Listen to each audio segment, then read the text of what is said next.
أعوذ بالله من الشيطان الرجيم. بسم الله الرحمن الرحيم. يا أيها الذين آمنوا اے هاغ کسانو چی ایمان مراوڑے اذا لقیتم فئتن پس هر کل چی تاسو مخامخ شئی مقابل شئی داغی ڈلی د کافرانو سرا فثبتو نو بس کلک اوسی تاسو ثابت قدم اوسی ٹنگ اوسی تاسو واذکروا اللہ کثیرا لعلکم تفلحون او یادوی اللہ تعالی لرا دیر دیر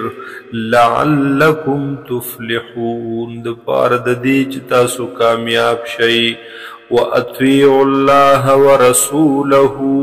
او فرمان برداری کوئی دا اللہ دا حکم دا اللہ ورسولہ او دا رسول دا حغا ولا تنازعوا او اختلاف مکوئی پخپل مینس کے فتفشلوا ورنا کمزوری بشی تاسو وتذهب ريحكم او ختم بشی اغد دبدبس تاسو لار بشی طاقت و قوت تاسو واسبروا او ثابت قدم سی ٹنگ سی تاسو یا صبر کوئی تاسو ان اللہ مع الصابرین بے شکا دے اللہ تعالی د سرد صبر کونکنا ولا تکونوا کالذین او مکی گئی تاسو پشان دہاغی کسانو خرجو من دیارهم چه غیرو وطل دکورو نخبلونا بطورن پتکبر سرا ورئاء الناس او دپارد خودن خلقتا وَيَسُدُّونَ عَنْ سَبِيلِ اللَّهِ او دوی منکولو خلق دلار دا اللہ نا واللہ بما يعملون محیط او اللہ تعالی پہاغ سچ دوی کوي احاطک ان کے دے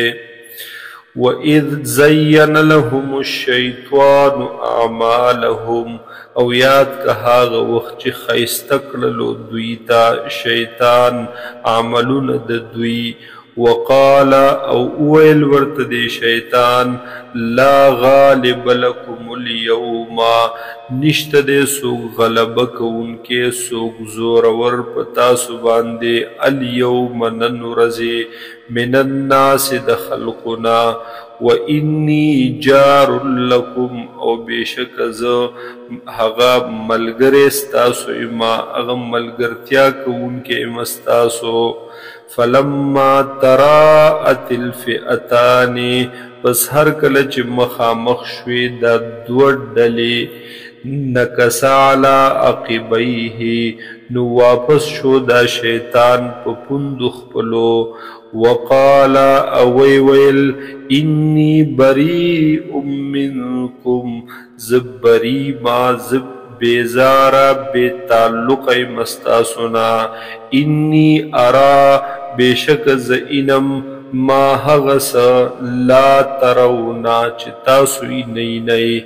انی اخاف اللہ بیشک زیریگم دا اللہ نا